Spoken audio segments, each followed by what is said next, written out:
Whew. These are fire. What's up everybody, I'm Seth Fowler and today I'm reviewing the upcoming and highly anticipated Air Jordan 1 Dark Mocha.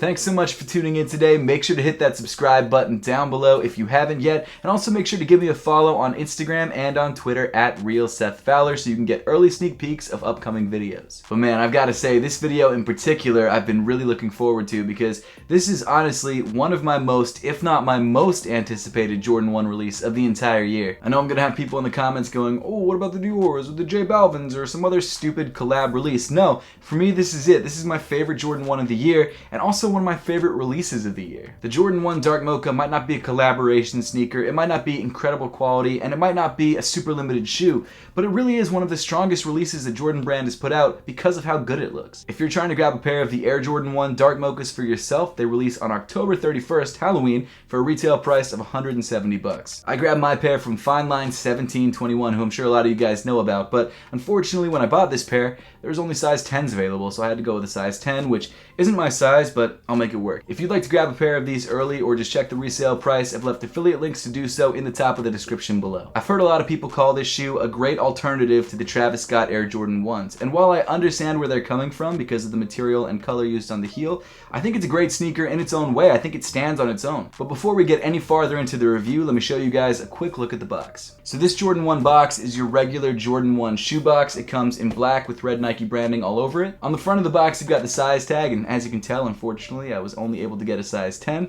The official name of the shoe is Air Jordan 1 Retro High OG, and the colorway is Sail Black Dark Mocha Black. But jumping right into the Air Jordan 1 itself, around the toe, you've got this black leather mudguard. So the color blocking on this shoe is actually very similar to the black toe 1s. In fact, more similar to the black toe 1 color blocking than any other Air Jordan 1 color block. In the center of the toe, instead of white, you've actually got sail colored leather. Now to be honest with you, the feel of the leather and the overall leather quality is by far the most disappointing part of the shoe. It's not significantly worse than any other pair of Jordan 1s or even any other pair of Jordans for that matter, but it is surprisingly stiff. I don't know what I was expecting, but I was kind of hoping that the leather would be a little bit softer and closer to something like the Shattered Backboard 1s or the Shadow 1s. Continuing up on the shoe, you've got some black leather around the lace eyelets, and then weaving through these lace eyelets, you've got black flat laces. So these black laces are the laces that come pre-started in the shoe. However, if you decide that you want to switch them out, the shoe does also come with a set of white laces. Underneath the laces, you've got your standard Air Jordan 1 nylon tongue, except instead of being sail to match the leather accents, it actually comes in bright white. It kind of sucks that they didn't match the color of the nylon to the color of the leather, but it's not a huge deal and you probably won't notice it anyway, especially not on feet. At the top of the tongue, you've got a black Nike Air tag, and then moving inside the sneaker, you've actually got a black mesh sock liner. Now for some reason, Jordan brand decided to go back to their standard mesh material on the sock liner of the shoe, which is kind of odd because for the last couple releases they've used a much smoother fabric. I'm not mad at it though, this has been the material that they've been using for years, so I don't know why they had switched it up in the first place. The insole of the shoe comes in black with the Nike Air branding printed on the heel in white. As for sizing and fit, the construction of this shoe is the same as every other pair of Jordan 1s, so I would assume that it fits like every other pair of Jordan 1s. However, even though I've tried this shoe on, like I said, it is a size big, so I wasn't able to give you guys my exact sizing recommendation. I will say though that it's probably a safe bet to go true to size or whatever size you're comfortable with in a pair of Air Jordan 1s. Continuing back in the shoe, you get to more of that sail colored leather. It's slightly tumbled and just as stiff as the toe, which is unfortunate. And then on top of that leather, you've got a very smooth black leather Nike swoosh. Then moving even farther back in the shoe towards the heel, you get to the most unique detail of the sneaker, and that's these two brown suede panels. Actually, they might be nubuck, I'm not 100% sure, but whatever they are, they're probably synthetic. These panels come in a really nice desaturated brown color, and they also have that grandma's couch effect, where when you rub your finger one way, it gets lighter, and when you rub it the other way, it gets darker.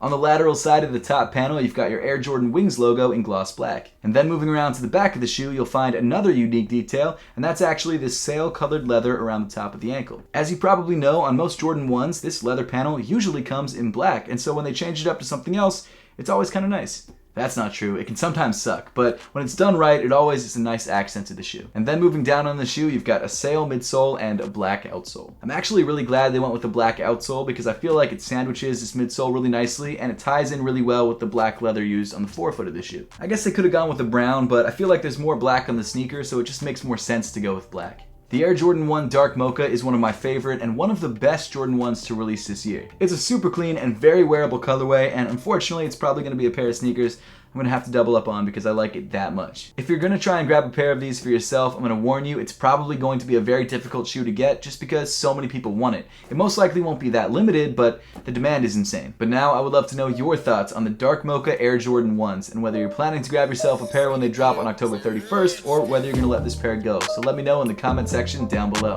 But as always, thank you so much for watching. Make sure to subscribe if you haven't yet, and I'll see you all in the next one.